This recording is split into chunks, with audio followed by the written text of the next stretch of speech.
क्या आप लोगों को डॉट OLL केसेस बहुत बुरे लगते हैं? क्या आप लोगों के टाइम्स बहुत बुरे आते हैं अगर आपको एक डॉट OLL केस आ जाए? क्या आप डॉट OLLs को हमेशा के लिए अवॉइड करना चाहते हैं? तो इस वीडियो में मैं आपको एक ऐसी टेक्निक सिखाने वाला हूँ जिससे आपको डॉट OLL कभी नहीं आएगा। इस टेक्निक को कहते हैं पार्शियल एज कंट्रोल। इसे सीखना बहुत आसान है और इसे सीखने के बाद आप डॉट OLLs को हमेशा के लिए अवॉइड कर सकते हैं। चलें स्टार्ट करते हैं।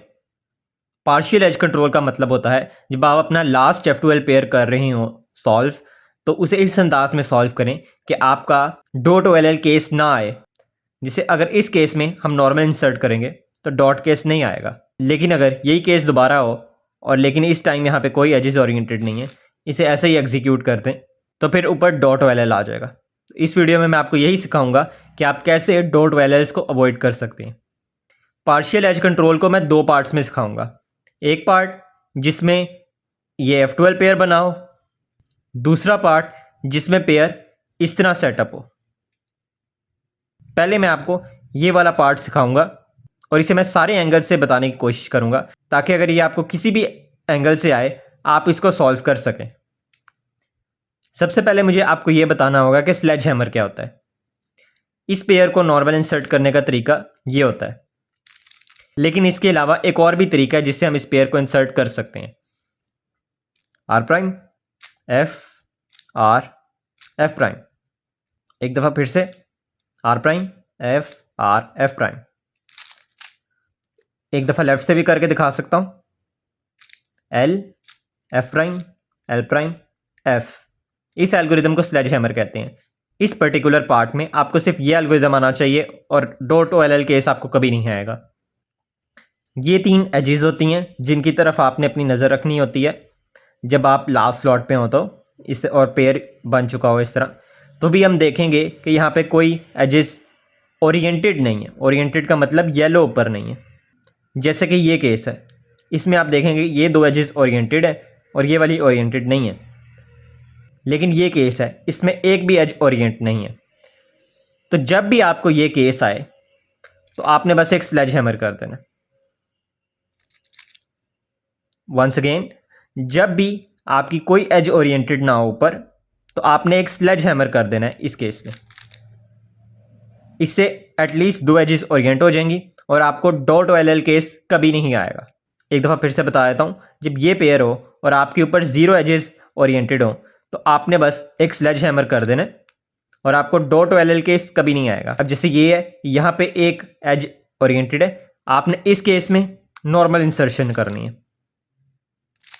अब जैसे ये केस है, इसमें दो एजेस ओरिएंटेड है, इसमें भी आपने नॉर्मल इंसर्शन करनी है। क्योंकि जैसे अब ये केस है, जब ऊपर तीन एजेस ओरिएंटेड ना हो आपने सिर्फ उसी सूरत में स्लेज हैमर करना है। अगर आप किसी और केस में स्लेज हैमर कर देंगे तो डॉट आने का खतरा है। जैसे कि अब ये केस है जिसमें एक एज ओरिएंटेड है और आप इसे अगर स्लेज हैमर कर देंगे तो फिर डॉट केस आ जाएगा इस तरह। इसलिए बेस्ट ये है कि जब भी जीरो एजेस ओरिएंटेड हो आपने सिर्फ तभी स्लेज हैमर करना है। इससे आपको डॉट OLL केस कभी नहीं आएगा। यही केस मैं लेफ्ट साइड से भी करके दिखा देता हूँ।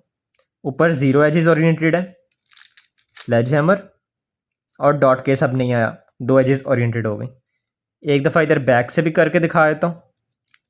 ये पेयर है, ये यहाँ पे हमें आया केस, इसको हम ऐसे कर सकते हैं स्लेज हैमर।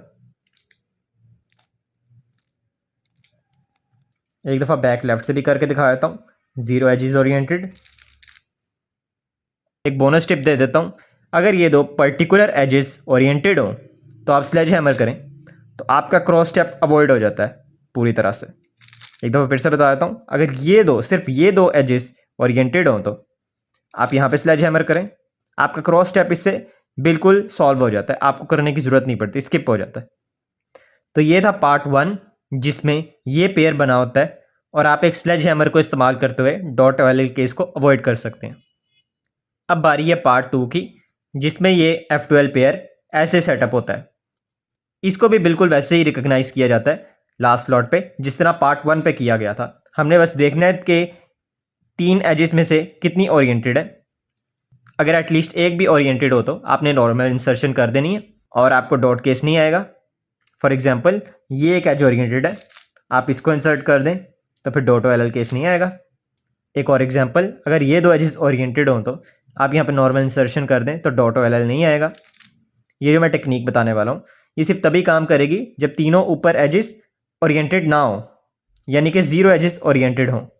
यहाँ पे जैसे जीरो एजेस ओरिएंटेड है, तो इस केस में हमने करना क्या है, सिर्फ एक एस मूव करना है।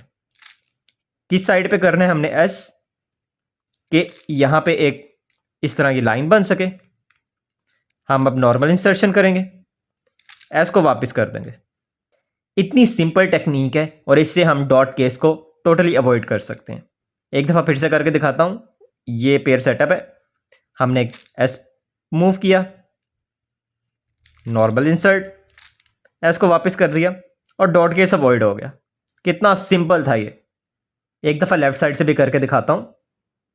ये पेयर ऐसे सेटअप है, हमने एक एस मूव किया, ये बार बनाई, नॉर्मल इंसर्शन, एस को वापस कर दिया और डॉट केस नहीं आया।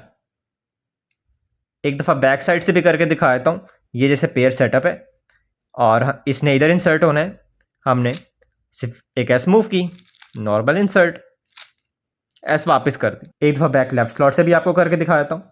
ये पेयर इधर सेटअप है, इसने इधर इंसर्ट होना है, S move, normal insert, S को वापस कर दिया। तो ये था पार्शियल एज कंट्रोल।